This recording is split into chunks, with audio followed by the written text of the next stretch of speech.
We've got a few treats today with a special guest giving us a talk and then opportunity for discussion amongst us, which will be great. In kicking off today's proceedings, though, I'd first like to begin by acknowledging I'm speaking to you from the unceded lands of the people of the Woiwurrung and Boonwurrung language groups of the Eastern Kulin Nations, and I respectfully acknowledge their ancestors and elders, past and present. And I also acknowledge the traditional custodians and their ancestors of the lands and waters across Australia and wherever you are dialing in from. And if you wish, you may like to share the traditional owners of the lands that you're dialing in from today. And for those of us in Australia, and particularly Victoria, it's actually been a really momentous year, 2025, because this is the first treaty legislation passed just last month in Victoria. So a really important and historic moment for all Australians, and particularly Indigenous Australians. So we celebrate that. Now, today's agenda will be first kicking off with Saniat. He'll be sharing a bit about the textile stream activity summary for 2025. Then we're very pleased to have our colleague Lisa Pillar coming in from Western Australia to share a bit about her recent travels, her fellowship throughout, in fact, all around the world, wasn't it, Lisa? Lisa will share a lot of the insights that she gathered and the insights that we can apply in the Australian context. And that will be an opportunity for discussion. Then Colleen will close out for 2025 and she'll talk a bit more about the plans for 2026. So thanks, everyone. I think on that note, I might now pass to Saniat for the overview of the updates for 2025. Thank you, Alice. I also acknowledge the people of the Woiwurrung and Boonwurrung language groups of the Eastern Kulin Nations where I'm speaking from and we are meeting. I am very glad that we have, like Victoria has reached that treaty with the Aboriginal people, and it's a time to celebrate. I don't know why it is not being celebrated across like the media as it should be, which is an interesting thing. But in terms of our activities this year, I actually want to reflect back on the two really interesting CERN APAC Continual Conference series that we did. And having said that, I think we were the first guinea pig on all the disciplines who actually put forward the first two sessions, which we are very glad to report that our sessions were, like Alston can vouch for me in there, that were probably the most attended events as well. So in terms of the first one, I had the great pleasure to have with me Mariel, Associate Professor Timo, and Dr. Nazmul Islam from CSIRO, where we discussed about the manufacturing and circular economy transition of Australia, with the wealth of experience that our members had and the questions that probably were asked in that session. We talked about the significant untapped potential of the textile manufacturing in Australia. What could be the successful models that could be coming into the picture, and also there are some strategic gaps. And I think across the two sessions, the most talked about and the most probably pronounced word were overconsumption and planetary boundaries. So I think the first session actually touched base on that, but the second session actually went in deep diving into those. One of the key thing was understanding life cycle as well. I think we had a very good understanding from Nazmul in the first session about LCA and what the data means in terms of understanding the environmental impact and all that stuff. We also talked about Shin and Timo effect with the policy and regulation. As far as I remember, I was just listening to some of our conversations, because you all can access those through CERN APAC website. Alston, if you are hearing me, can you please post those two links for our membership if possible in the chat? Then everybody can have a recap of those. And also the first session ended up currently Seamless is being a voluntary scheme.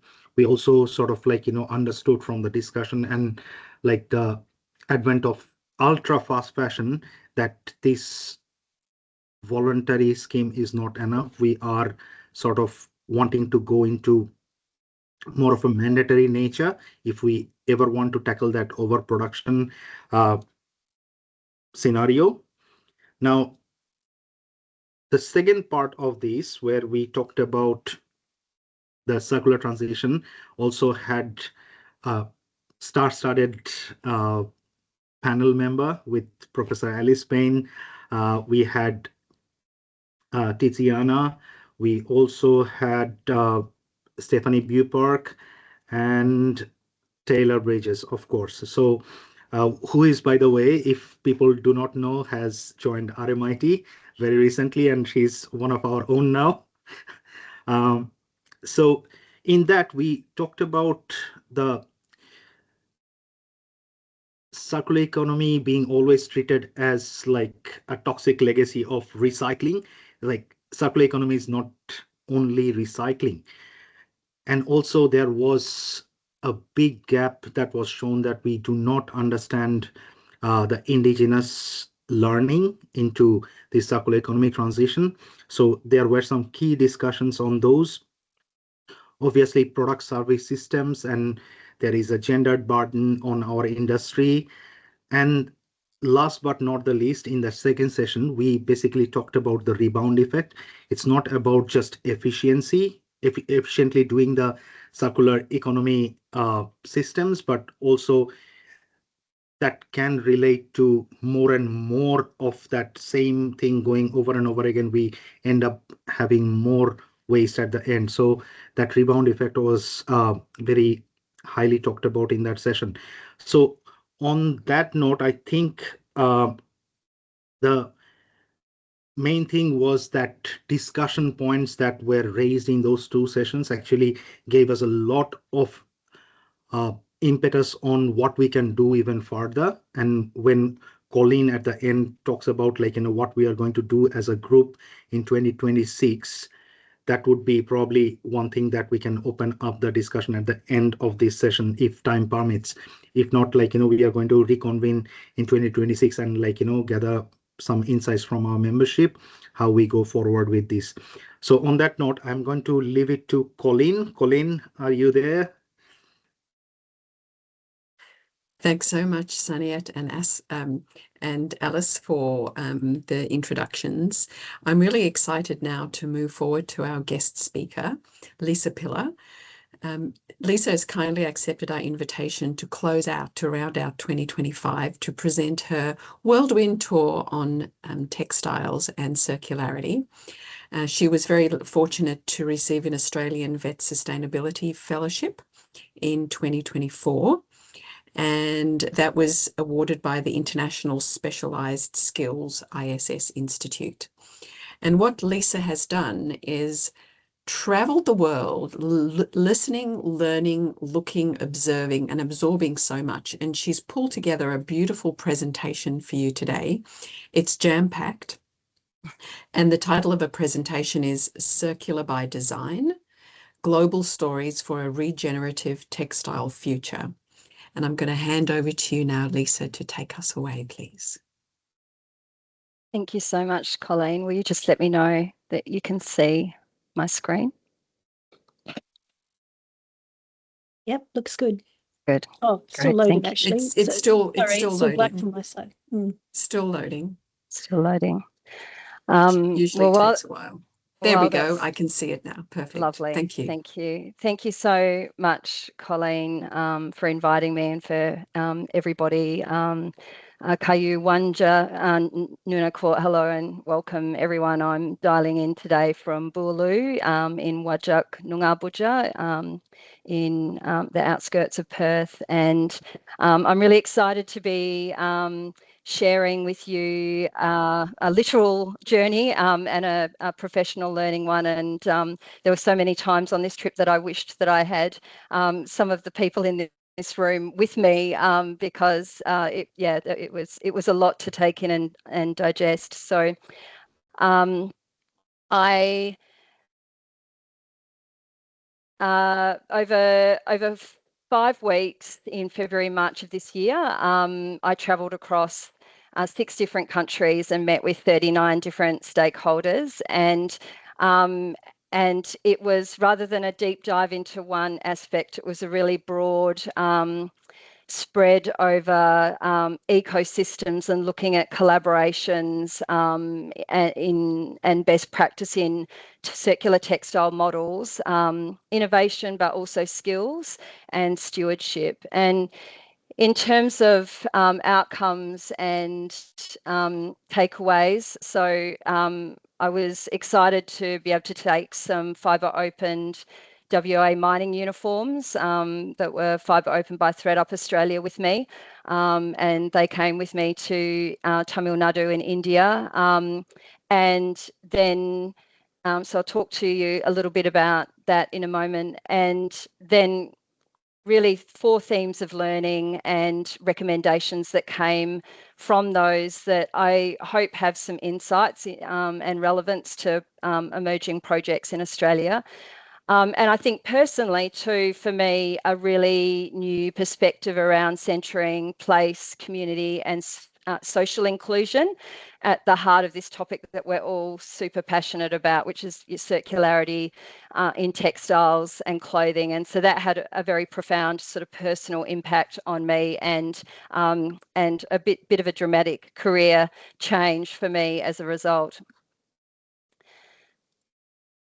So the 4 themes that I have organised my presentation today to share with you, and I organised my report in this way as well, are really very much overlapping. I've drawn them as Venn diagrams because there's a lot of overlap and shared characteristics amongst these themes.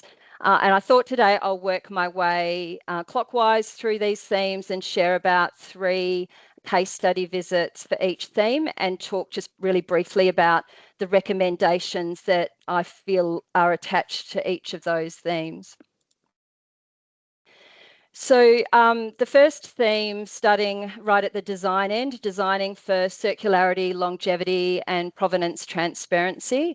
The 4 case studies that I wanted to share with you today are Hulekes and Jolien Jolink in the Netherlands, Rayburn in the UK, and HK Reader, and then just a bit of a conversation touching on certifications. So the key discussion that came from these visits were around new and obviously much slower ways of working, like really interesting blends of heritage processes with innovation, and then achieving transparency and authenticity, not only via certifications, but by taking customers along with us for the design and the craft journey. So Hulekes was one of my favourite visits. Hulekes is in Arnhem in the Netherlands, and they are a circular fashion label. They work with discarded materials, wool blankets, hospitality linens, leftover fabrics, and they beautify them by over-dyeing, sometimes with using food waste, embellishment and tailoring. They have their own store in Arnhem, and they stock high-end boutiques around the world. They do their production in-house in their manufacturing studio, and as we all know, those processes are very different from our usual kind of linear practice of working with rolls of new fabric, both from the sourcing and procurement aspect, but also, you know, the bulk, the lay and cut aspects. But there were 2 things that really struck me. One was the leadership they had in their training institutions, their local vocational institution and their local university in their model. They ran a lot of training, and they had a lot of professional development for staff in their model. And the other was the social and therapeutic aspect to their business model. So they have a recovery studio, a really beautiful, warm, sensory considerate studio environment, and they work with participants with mental health challenges in partnership with local health organisations in the Netherlands.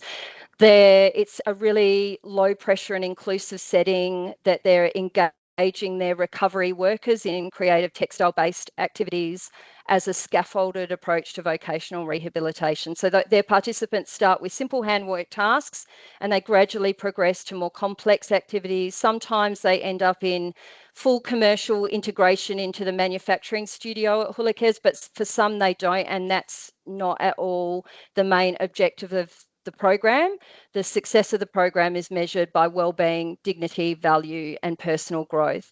And I also wanted to raise this because they highlighted challenges, which I'll talk about in a bit, challenges from the new EU and Netherlands policy that is designed for quite traditional large-scale linear fashion models, and there's some unintended consequences, I think, for some of the smaller enterprises.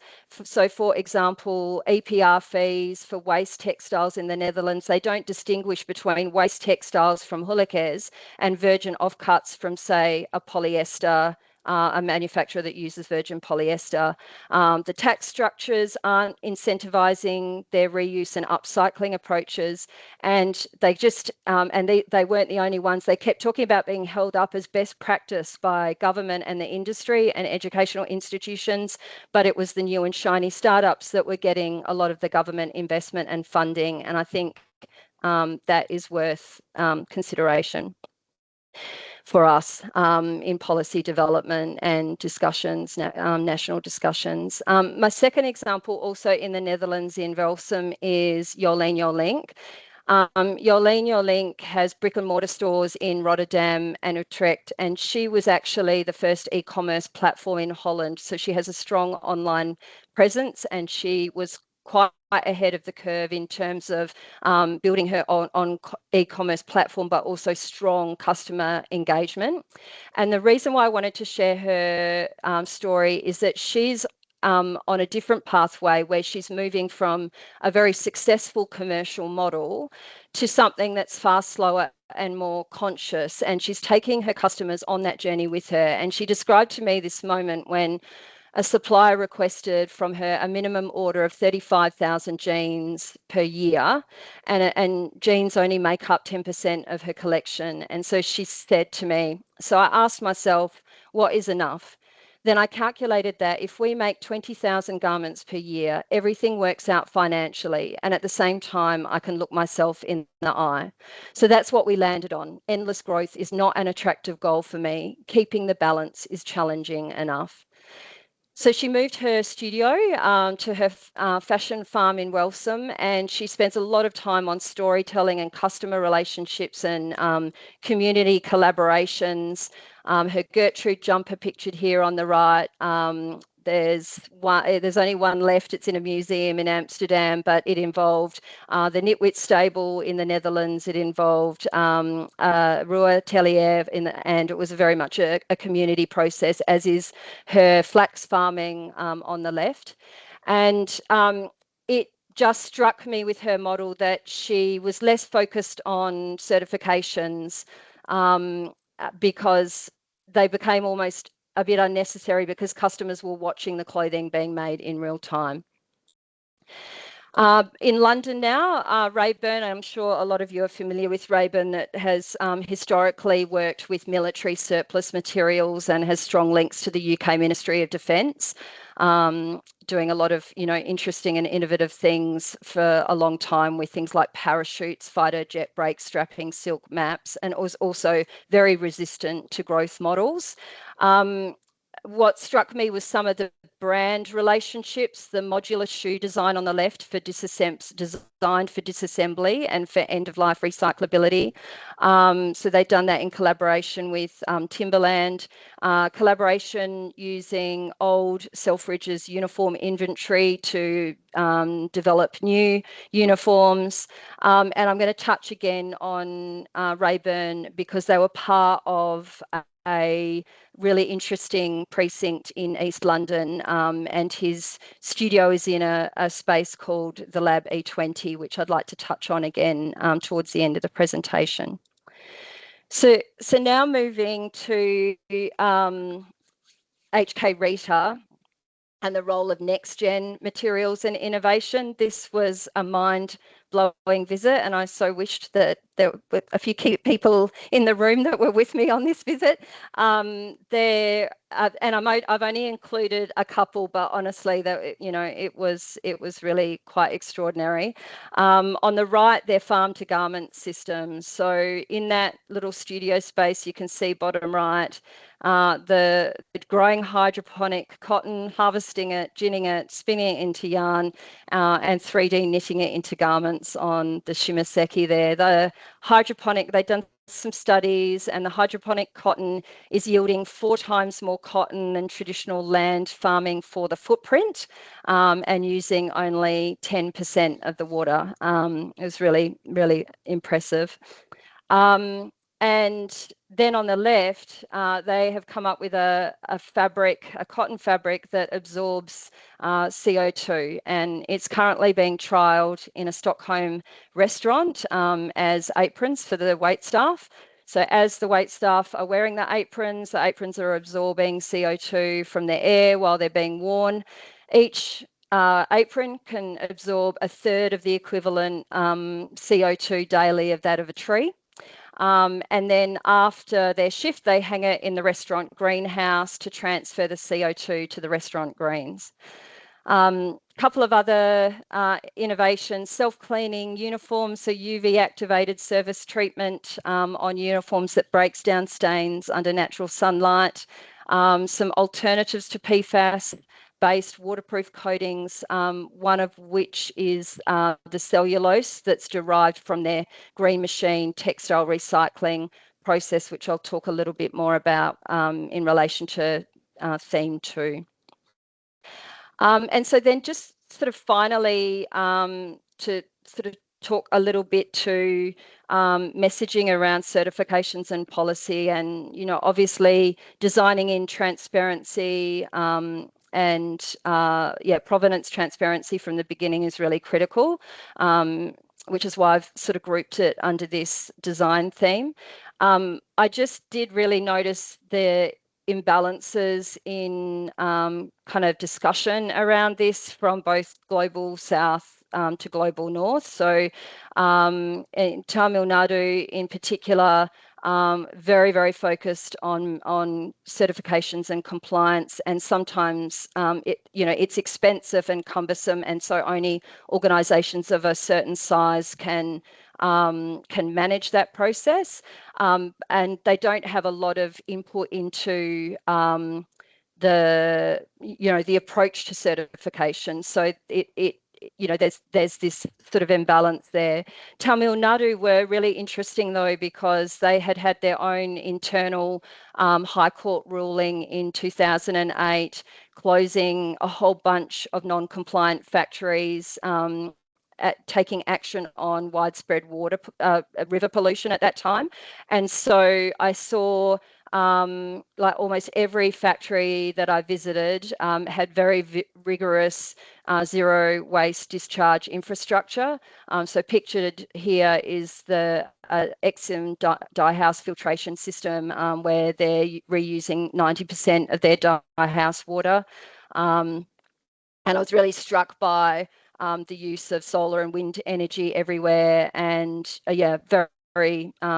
very focused and very dedicated to that compliance.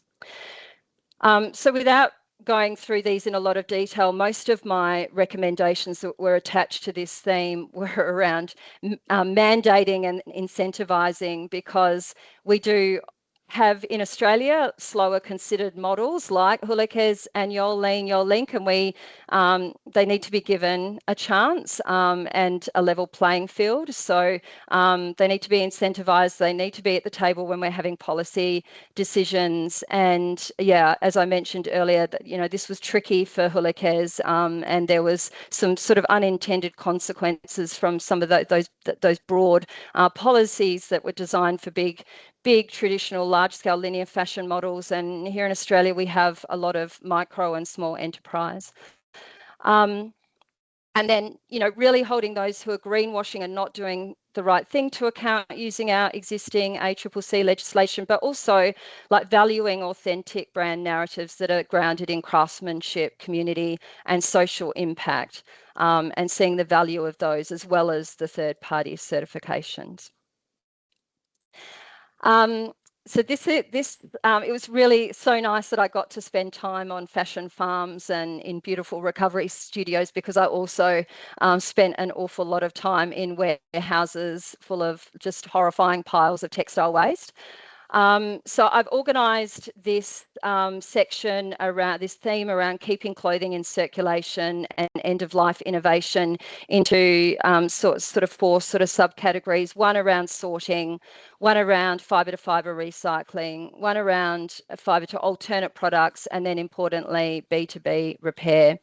So starting with sorting practices, again, regional differences, manual processes in the global south. This is Malaysia, the Australasia recycling, and they had a very organised facility and had a lot of credentials and certifications. The bundles in the middle are unwearable, predominantly cotton t-shirting bundled up to head to India for fibre to fibre.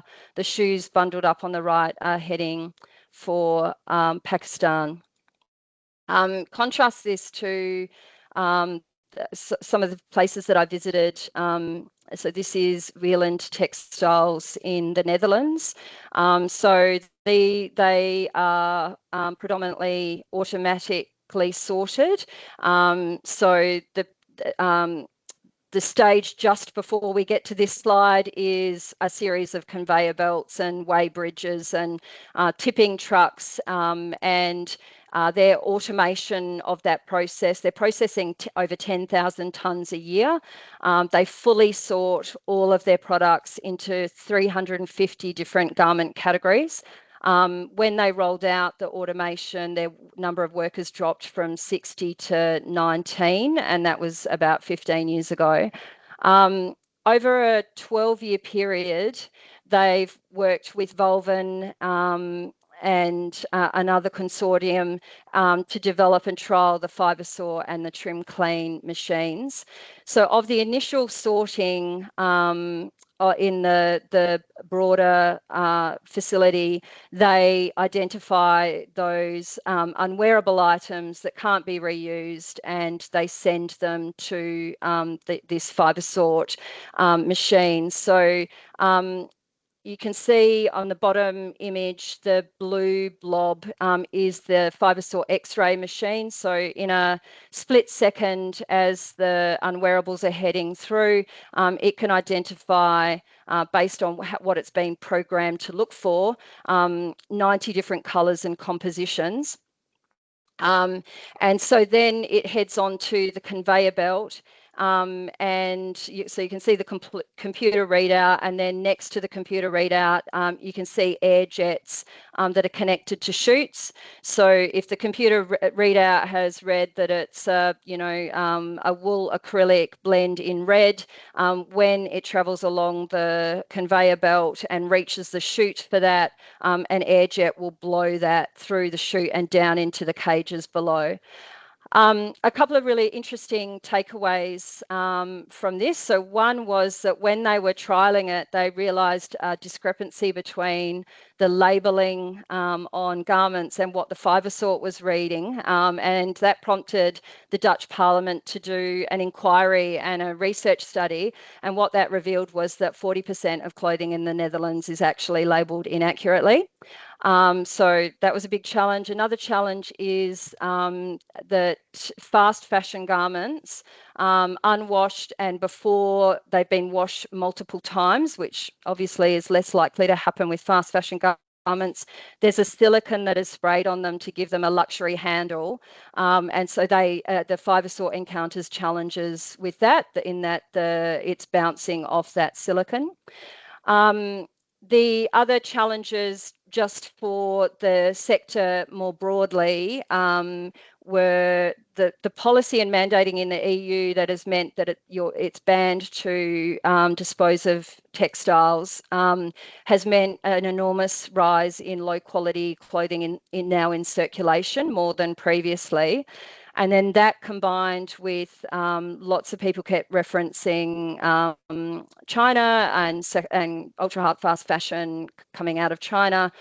Both those things have been a huge disruptor of the second-hand market. So the latter globally, in the EU, both of those things have been a huge impactor, and a lot of sorters and distributors have gone bankrupt. So moving to fibre recycling now. So just on the right-hand side, is Bright Fibre Textiles. So the cages with the that we saw at Veland Textiles, they're coming to Bright Fibre. So Bright Fibre have also in Amsterdam have a fibre opening capability. They've actually just purchased the Veland facility, so now they have a full end-to-end recycling capability. They're spinning near shore, so Italy and Portugal is where they're doing their spinning, but they have really beautiful colour palettes and quite well-developed fibre recipe libraries and composition combinations, and quite a lot of knitted prototypes, and their post-consumer content was really quite high. Again, barriers, it is totally cost prohibitive without the regulation of mandated recycled content, because it's costly. Spinners still prefer working with virgin fibre. Brands are doing low-risk pilots, but they're not changing at scale. And so those lack of end markets were really remaining a big challenge for the stakeholders that I spoke to around this. On the left is my little pile of belly button fluff that came from a combination of workwear sorted by Good Sammy Enterprises, our local charitable organisation, Stewart and Heaton, which do a lot of uniforms, and Fibre Economy, who were collecting mining uniforms. So they were all like workwear, like denim or drill, navy drill. So Sambandom were able to get to only about 20% with this mining uniform. We have a lot of laundering, industrial laundering relationships, so a lot of these garments would have been highly industrially laundered as well. So yeah, combination of 20% PCT and 80% virgin cotton fibre from India. So still on fibre to fibre recycling. So this is the Kettering facility in the UK. This is the setup that Mariel's doing an extraordinary job of working on for Project Boomerang. Satcoal, this particular facility navigate 70% of the UK's total Satcoal volume. So they process 80,000 tonnes, or they were on track to process 80,000 tonnes this year. The majority of their product is destined for export markets, and interestingly, a lot of it is actually unsorted. Their fibre sort machine is processing about 15 tonnes a week at this point. It's early days. It's not even 1% of the volume. The polyester, so they're pulling out things like polar fleece, jumpers and dressing gowns, and then there's those tubs of doonas, and they're going to their partner Plan B in the Project Reclaim facility, which is thermomechanically recycling the polyester. So that image in the middle at the bottom is banners from the Paris Olympics. So Plan B are quite involved in collaborating to design for monomateriality, the uniforms on the right, and that they were involved in the design of the Paris Olympic Games to sort of eradicate, nylon tape and anything that would contaminate and challenge the recycling process. The pellet quality can be used as staple or filament yarn or lower quality injection molding for plastics. HK Rita and their green machine. So their green machine has automized sanitation, a polyester, cotton and elastane separation, and then decolorization to create a greige. So at the moment it's the polyester that they're retaining, and a greige that can be then re-dyed, spun and knitted. The leftover cotton cellulose, they've got two pathways for that. Absorb Boost, which is going in as a fertilizer for cotton crops. And they've also used it as a waterproof, a PFAS-free waterproof treatment. And the original G2G system is pictured there. That's set up at the mills in Sen Wan in Hong Kong. Billy Upcycling have worked with HK Reader, and they have their Billy Upcycling system, which has no composition separation the way the green machine does, but it does, or decolorization instead. It has the sanitization aspect, and then they work with the original garment color to mechanically separate it. It's spun and knitted in China, and this is the beautiful yarn that Guy Dempster is producing through this system in collaboration with the Salvos.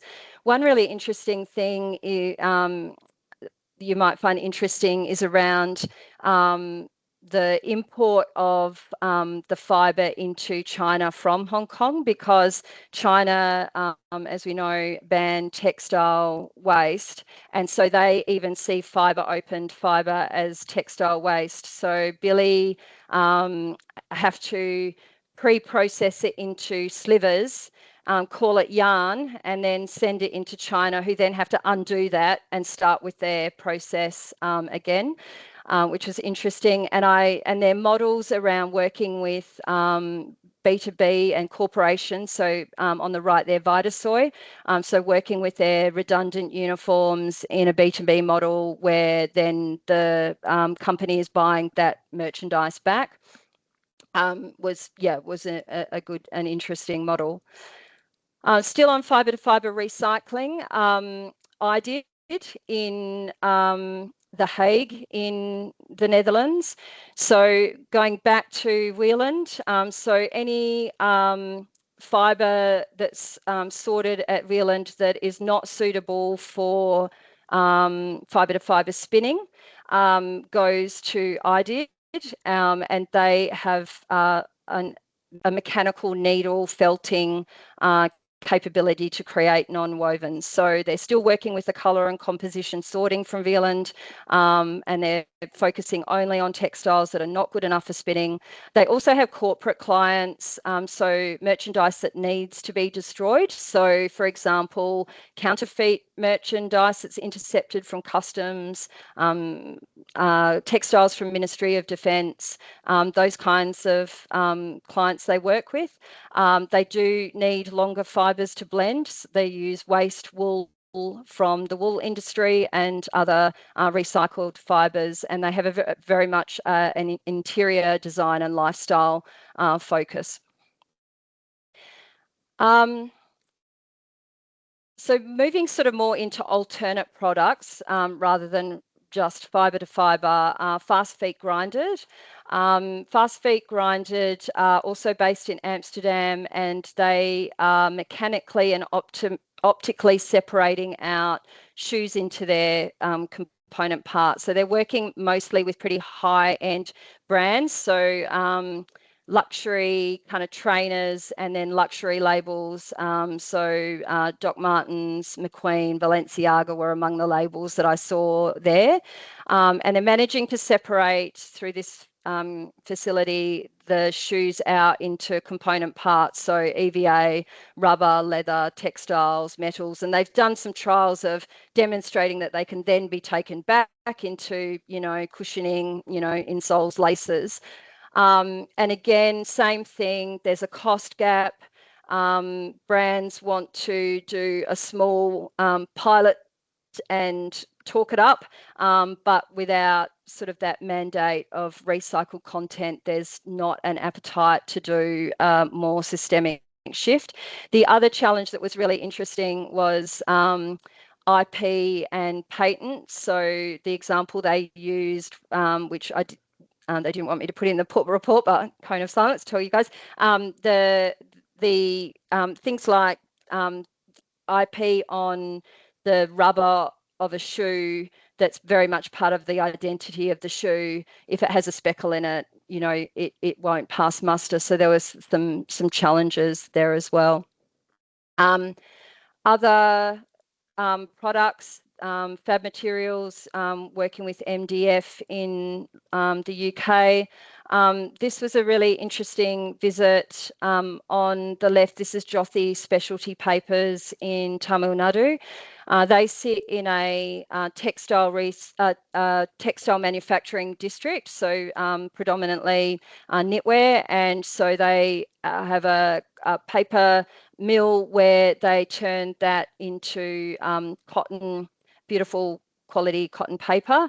And so they're working with pre-consumer textiles. Fibre Lab in London are doing a similar thing, partnering with artisan paper mills and working with post-consumer textiles. And Jothi Specialty Papers had this amazing use for the sludge that came from the cotton mill process, which they'd used as an alternative to fiberglass by pressing into mannequin molds. And so they have found a use for that byproduct in jewellery busts and mannequins, which was really quite extraordinary. And then finally, the final section around this theme of keeping clothing in circulation and end-of-life innovation is the role of B2B repair. So two examples, Denham City and United Repair Centre, both of which I'll touch on again in the next theme. But they, importantly, the repair services were a core element of their brand partners' circular strategies. So for Denham City, they were the official repair partner for Nudie Jeans, Levi's and other denim brands. URC were Patagonia, Lululemon, North Face, Gore-Tex. They have an SaaS platform which serves for not just customer transparency, but also as a feedback loop to the brand, so they can see in real time, repetition of certain types of repairs. And they talked a lot about how they would communicate with brands about designing for repairability and what would be easier to repair if it was designed differently. So related to this theme, I guess my main thought is we just need to stop the flow of really inferior textiles that have no end of life pathway. How do we do that? Can we use those, any kind of duties or levers to then look at how we can invest that into our own infrastructure? And is there can we stress test the reality of like banning the export of wearables? And so, my themes relate to, again, policy and mandating. My third theme, which is probably the theme that I've actually spoken the most of since I've been back, and I think it's because of my background in vocational education, but capacity building for circular textiles, education, research and skill retention. So for me, that my visits really highlighted the people that were doing the heavy lifting in terms of training and education for a circular textile economy. And they were often not formal institutions, but social enterprises or bottom-up models. So Fashion Enter in the UK, and the two that I want to talk about, United Repair Centre, House of Denim, Hula Cares in Arnhem. And so the kind of key discussions coming from these visits were really around new skills that were required for circular futures, the bottom-up approaches that were very, very much connected to the local community, the role of anchor institutions, which were often social enterprises, ecosystems that supported training, and the role of social inclusion and focusing on the right metrics of what success in fact looks like. United Repair Centre, so I mentioned them before. They extend garment life through that brand accountability that I mentioned earlier, but they provide incredible employment opportunities and training for individuals facing labour market barriers. The day that I went on a Thursday, and every Thursday they have a team lunch. So I sat down to lunch with 30 staff, and tailors, logistics, IT, marketing. At any point in time, there were conversations going on in 5 different languages with staff swapping in and out of varying levels of Dutch. 18 different languages are spoken at United Repair Centre. They have a repair academy, which is a free year-long training program, 6 months of repair training, 6 months in production, supported by Dutch language classes, confidence building and workplace communication coaching. And then at the end of that training, graduates have a direct pathway into secure, meaningful work, whether it's at URC or with one of their partner organisations. Whoops. Oh, sorry. House of Denim. House of Denim also in Amsterdam. It's a meeting, a hub for brands, designers, textile. It's a showroom for the Bossa Textile Mill, educators and learners. They have a big classroom in place. They run intensive training courses, 1 year and a 3-year course in sustainable denim production. But the course that I wanted to talk to you about was the Talent Incubator, which supports young people disconnected with traditional secondary and tertiary education. This incubator program connects young people to the denim industry through mentorship making and confidence building. Bowie pictured in the middle, and at the left is the in-house master washer at House of Denim. And he uses laser enzyme and ozone technologies as sustainable finishing treatments on denim. He leads the Laundry Innovation Lab, advising global denim brands on sustainable alternatives to conventional denim finishing techniques. And so for me, these visits really highlighted that these innovative and responsive but inclusive training and education practices for the circular textile economy were very much embedded in these kind of communities and social enterprises. Wallace and Sewell. Wallace and Sewell, if you'd be familiar with the maquette fabric on London's subway system designed by Wallace and Sewell. They have local studio in London, and where they produce their hand-woven samples, and then they do their manufacturing at a traditional mill in Lancashire. The reason I raise these is the role of the Worshipful Company of Weavers and the livery companies more broadly in London. So the Worshipful Company of Weavers was originally a trade guild established in 1130, and the livery companies are now charitable bodies, and they support UK's heritage craft ecosystems. And we know that a lot of those practices inherently align with circular design principles in terms of natural materials, local supply chains, designing for repairability and longevity. So 4 of Wallace and Sewell's current team members joined through the Worshipful Company of Weavers Entry to Work scheme. So they fund a 6-month studio placement in response to skills shortages in the UK weaving industry. and a lot of people refer to them in terms of the knowledge transfer, which, like us in Australia, those issues around skills dying out. So very simple recommendation from me from theme 3, train for the future we want. So not just responding to skills gaps right now, which we need to, but also, being more aspirational than that. My final theme, and I'm mindful of time, so I'll be quick, but I did, when I was pulling together and working out how to organise, all of this incredibly rich and beautiful information, I was going, are there ecosystems, like the intersection of all of the themes, the intersection point of the Venn diagram, or are they a theme on their own? And I think in the end, I decided that yes, they do intersect everything, but how do we foster and support and make space for these local ecosystems? And so I just have 2 stories that I wanted to share with you on the role of urban planning, co-location and investment. The first I mentioned before, the East London development, which is where Rayburn's studio sits as part of the Lab E20.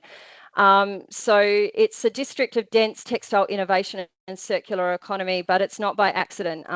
When I looked into it, there was investment and planning by a combination of private and public sector stakeholders. The Mayor of London, Get Living, Future City, Institute of Positive Fashion, Hackney, Wick and Fish Island Community Development Trust, Innovate UK, the London Borough of Hackney, coming together with forward-thinking place-based investment. So this is the site of the former Olympics, and with the idea of transforming this into a vibrant, regenerative by design hub. So it's the site of the London College of Fashion, Fibre Lab, who I mentioned before, doing the post-consumer textile waste into cotton paper. Yodomo and their textile reuse hub, the Rayburn Studio. They have an exhibition space for local creatives. There was a great exhibit when I was there, Biosequence from Food Waste, and a Grow Cook Wear Dye exhibit, among others.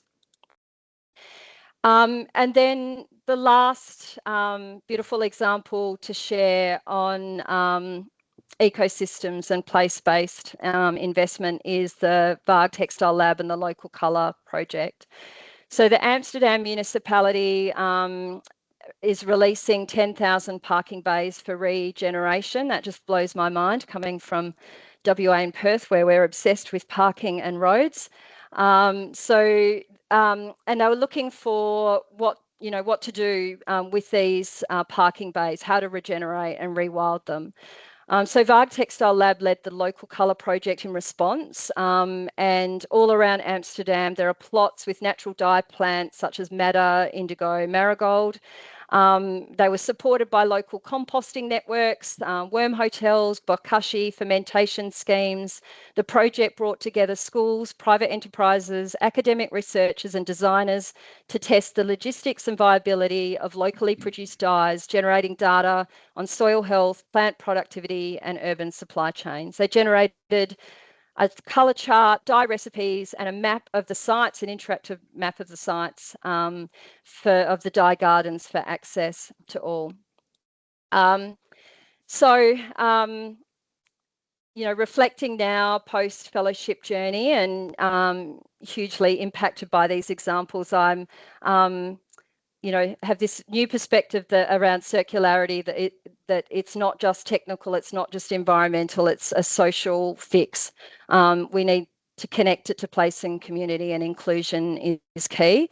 And so, yeah, my final recommendation is relates to not just this last theme, but all the themes, supporting the existing local initiatives that we actually have in Australia, supporting those that are prioritising textile stewardship and community, support those through investment from government and large enterprise, and replicate those models that are already making impact. So I'll leave it there because I'm well over time. But thank you so much. Thanks for your time. Oh, wow. Thank you so much, Lisa, for a whirlwind tour of all the amazing places and all the wisdom that you've acquired. There is a richness there that we can all learn from across the 4 elements. We've got 3 minutes left of our time, so I'm going to open up and say, is there anyone who has one question before we wrap up? I'm sure I can think of a few people who are burning to ask you very deep questions.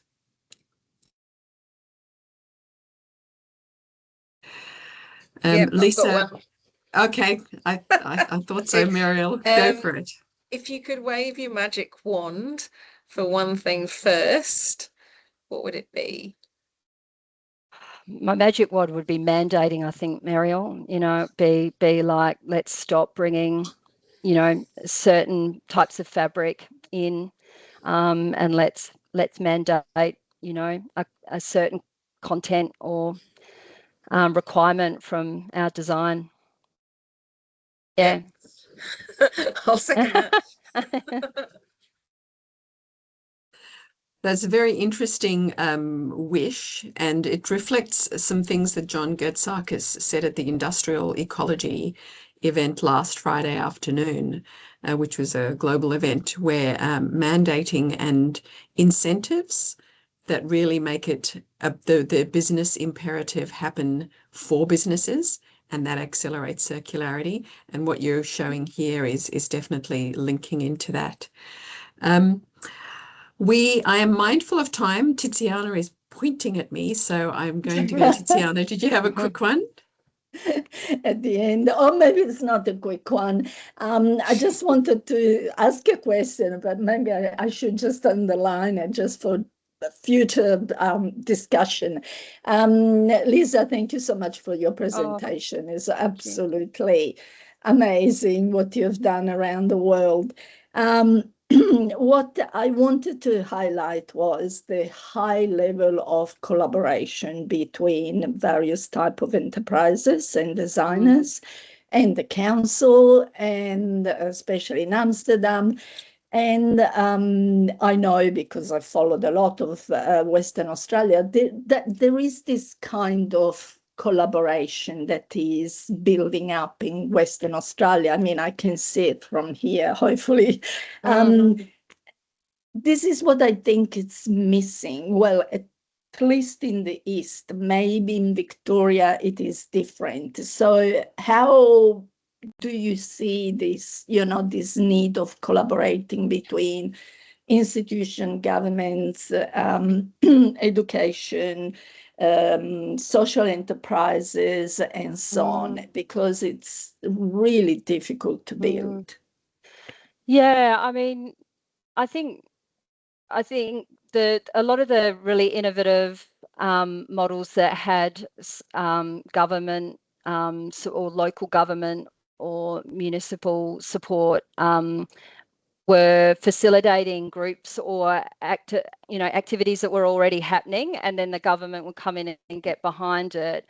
And I'm not sure about the rest of Australia, but in WA, that's lacking, you know, and so all of the activity that, you know, you see is like people just coming together for the greater good, with the exception of the local councils. The local councils are excellent. So so that's been quite powerful, having the local councils on board and having people in the same room that would not normally be in the same room. It would just be nice if, underpinning that there could be some, and I also agree with you that it's all quite siloed, the activity. I've seen a lot of change over the last, couple of years. And, or the fact that this group exists and the people that there's a lot more sort of cross-state connection. And then the other thing that, I get worried about, and Tiziana, I know I've talked to you about this before, is like the separation sometimes of the vocational training with the university training.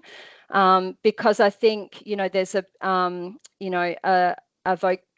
in terms of our Jobs and Skills Council, there's a big mapping project going on right now. And looking at skills and looking at workforce, capabilities, but quite often that's happening for the vocational space, because that's where so, and it doesn't work in a circular system, because we can't go, oh, the higher level skills are being taught at uni and the lower level skills are being taught at TAFE. It doesn't work like that, because in any given day a circular textile practitioner is using a whole spectrum of high and low level skills, so yeah. These are great reflections. Your point about the local councils being incredible in enabling the ecosystems, I see that mirrored in the Bega Circular Valley as well. The Bega Shire Council has been astonishing in how it's really rolled up its sleeves. I have pasted the report, Lisa's report, amazing report, in the chat for anyone who's interested. This recording will go up on the CERN APAC YouTube channel for anyone who wants to look back on it. Also, there is Lisa herself, if anyone wants to follow up and have conversations with. She's very active on LinkedIn, and you can see her email. And I'm going to round this up very quickly, because I did promise to say what's in store for next year for CERN APAC and the textile stream in particular. Lisa, I'm going to say thank you on everybody's behalf for a really incredibly rich and wise presentation that I hope many can be inspired for outside of the textile sector, as well as within the textile sector for Australia. Now, I'm going to quickly share what is happening for CERN APAC in 2025. And this is it. So CERN APAC was beautifully chaired by Monash and RMIT since it was started. And in 2025, we have 2026, if I can advance, 2026, there are 5 things that we plan to do. CSIRO will chair for 2026. We hope to expand the research network, the Australian node, to all states. We hope to build Asia-Pacific relationships, so expanding it broadly to Asia-Pacific as well. Looking at making a network enabling arrangements so that the network is sustainably supported. Looking for regional and global opportunities for the members to get involved with projects, so sharing that and connecting our network base in textiles, other sectors in our other streams with the regional and global opportunities to accelerate circularity. And finally, we hope to deliver a conference on circular economy research and development in the ecosystem, which ties very nicely to your 4th theme, Lisa. So watch out for this. For the textiles stream in 2026, we, Alice, Saniette and I will work hard to set up some regular meetings so we can catch up and learn more about what our amazing members are doing, and also hopefully accelerate projects and pieces of work together. So with that, thank you very much everyone for attending today. Thank you very much again, Lisa, and I wish you all a really safe and happy 2025 end, and I look forward to seeing you all again early in 2026 so we can keep the momentum up for circularity in textiles, but also for Australia. Okay, go well, everyone. Thanks. Bye. Thank you. And thanks for chairing, Colleen. Yeah, great job. Amazing. Well done, Lisa. Great work. Thanks, everyone.